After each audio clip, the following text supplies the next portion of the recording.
just turned 5 the day before. I was 9 years old. I was 12 years old. I was 7 years old. The whole incident started when a man was in court with a complaint against his ex-girlfriend's friend or boyfriend. Did not like the outcome in court, so he then waited in his vehicle as the ex-girlfriend and her friend were being escorted to their car.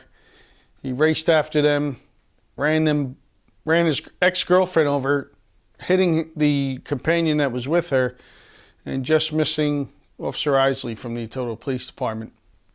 Officer Isley then radioed what had happened. I was 2 blocks away, immediately headed to that direction.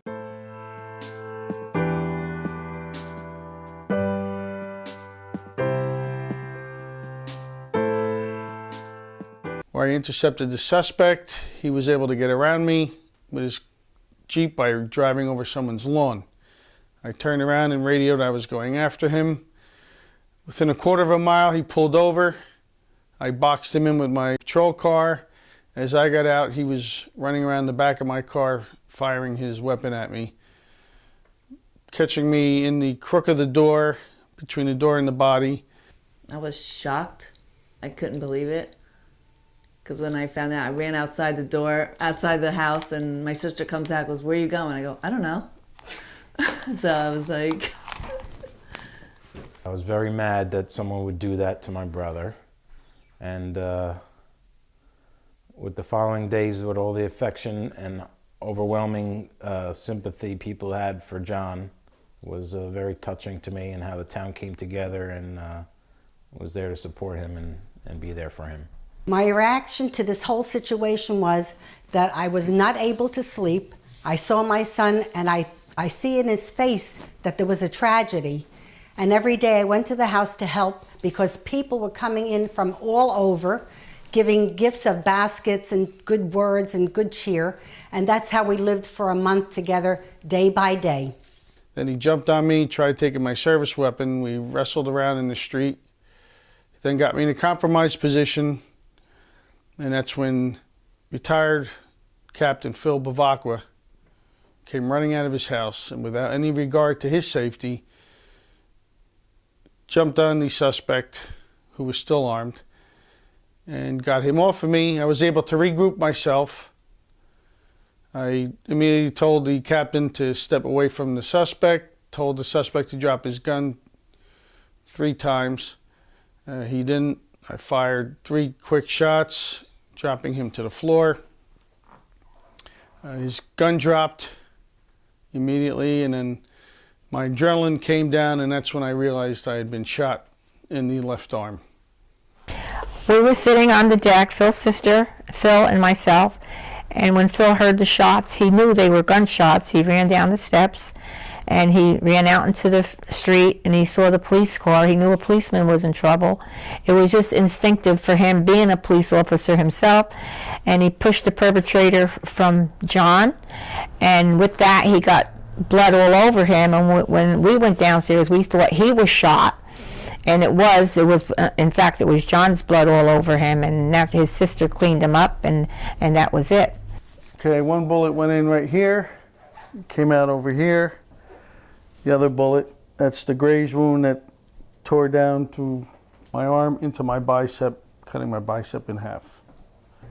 Someone called my house, my aunt answered the phone, and she took my mom to another room and told her. My mom ran out the house, and then I asked my aunt what happened, and she was like, "My dad just got shot." When I found out, I was at first I was scared because I didn't know what was going on, and then I got really upset, and then I started crying, and I had my family to come for me.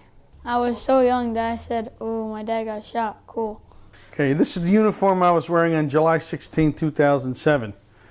This is the left sleeve where I was shot. 1 bullet went here through the patch. The other bullet here grazed the inside of my bicep. The rest, this was cut off in the emergency room. You can see how much blood is on here, as well as my uniform, my gun belt, my shoes, all that was cleaned up. It affected me physically because I did not want to eat. I was very drained because I knew we were in a dangerous situation. He was well, and I had to deal with that, and I was glad that he came home. Mostly mentally, that you know, in the back of my mind, when John became a cop, that this is one of the things that could happen, and I'm just glad he pulled out through it okay. As I turned, the ambulance just happened to be coming right down the street, which was already dispatched to the accident victims at the municipal building. So the few officers that arrived, Dan de Blasio, Lieutenant DeFeo, picked me up, ran me to the ambulance, threw me in the ambulance, and sent me on my way. When I heard him on the air, my heart sank. And I just wanted to get there as fast as I can. My reaction that night was concern for John. The station was very hectic and very emotional. Everybody came in who was off duty to see, you know, if he was going to be okay and if anybody needed anything. And then people would take turns going to the hospital, making sure he was going to be okay.